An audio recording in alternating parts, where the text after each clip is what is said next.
Yo, what is going on YouTube? I am Germ here. As you can see, we're back on the LEC Wooloo Instagram today. I'm really loving this, honestly. I'm so glad that he is doing this because this Instagram page is being used pretty much as like the vintage Wooloo stuff, like the stuff he used to do back in the day. He's putting out rumors. He's putting out, stuff that's not totally completely official. He's putting out stuff that a lot of people just want to see, and a lot of people like speculating about and talking about and theorizing and theory crafting and all this stuff.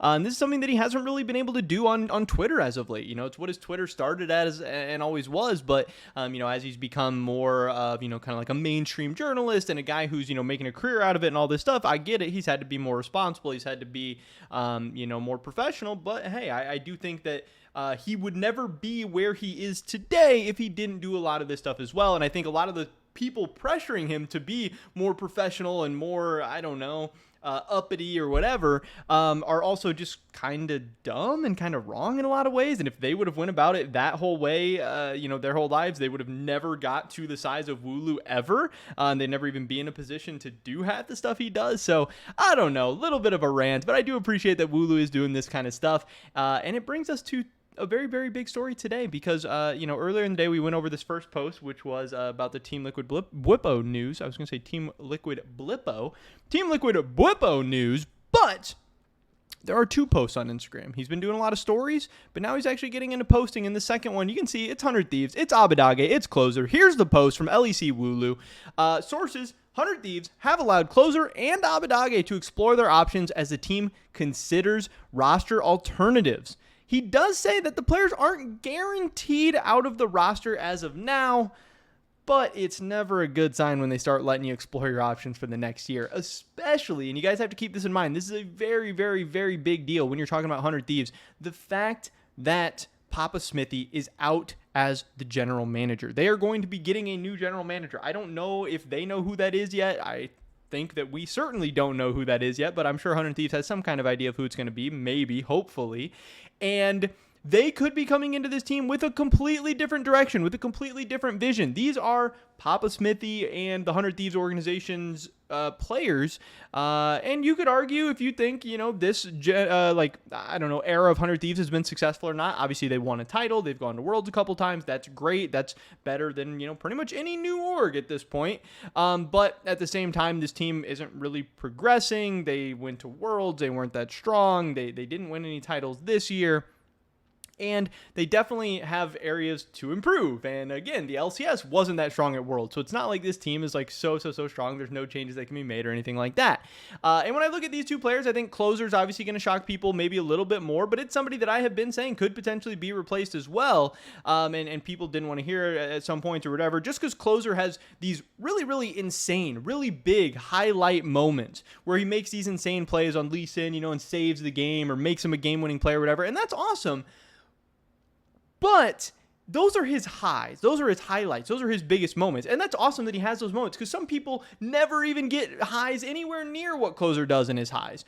But if you watch Closer's highlight reel and then you watch Closer week in and week out, like the average Closer game is not always just these insanely cracked Lee Sin plays and stuff like that. He's up and down just like the rest of the 100 Thieves team. And there are some other junglers in the LCS that can compete with Closer. So Closer at his best, yeah, he's probably the best jungler in the LCS, but the average Closer, it's not like he's consistently the best jungler in the LCS or anything like that. He was taking up an import slot. He is replaceable, even though a lot of 100 Thieves fans don't want to act like that.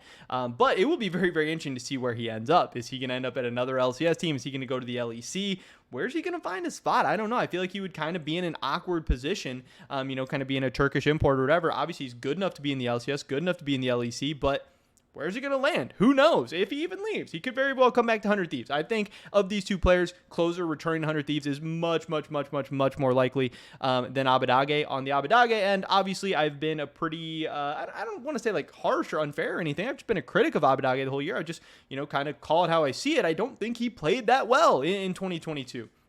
I think people like him, and I think he did a really awesome job coming into 100 Thieves in the first place and helping take them to new heights that they never would have been able to get to without him. The years of them going through like Ryoma and all the other mid laners they were trying out, like Abbedagge was a huge step up. But to get them from being the team they are now to the next level is going to take somebody much, much, much better and much, much, much more consistent than Abbedagge. Abbedagge at his best, another player who can be strong. I'm not going to say he's the best mid laner in the LCS at his best. I know some people say that. I do not agree with that. But at his best, he's one of the better mid laners in the LCS. But at his worst, he is probably like a bottom 5 mid laner. I don't even know. He had some really, really, really bad games at times. He would have some really, really bad lane phases. He would get absolutely gapped. So I don't know. I really have kind of expected them all season to get rid of Abbedagge. But again, mid lane in the West, it is a tough position to fill at times. Now, who could 100 Thieves potentially be looking at to go out and get for these guys? Obviously, 100 Thieves could go with an all-new roster. So it's not like imports aren't possible. It's not like imports aren't available, nothing like that. And especially if they are, replacing 2 of their players that happen to be imports. But it is also going to depend where they want to import at other positions. So, I think in a lot of situations, you're going to have to consider ways for 100 Thieves to at least have, one of these positions being a resident player. But who knows for sure? We also know that obviously 100 Thieves Academy is very, very strong, and they have some strong players that they're probably going to be looking to bring up or something like that. I know the 100 Thieves Talk podcast guys, they were saying that they hope 100 Thieves, like if the EG roster ends up blowing up or something, that 100 Thieves tries to steal away Jojo Pune from EG, and that would be absolutely insane having Jojo Pune on 100 Thieves. But thinking about the other options, it gets a little bit difficult because like who are the great mid laners out there? Like Niski is potentially going to be available. I think Niski could be an interesting option for 100 Thieves. Maybe if he decides or if Mad Lions decides to get rid of him or whichever, which does seem possible. People are maybe going to say like Nemesis and stuff like that.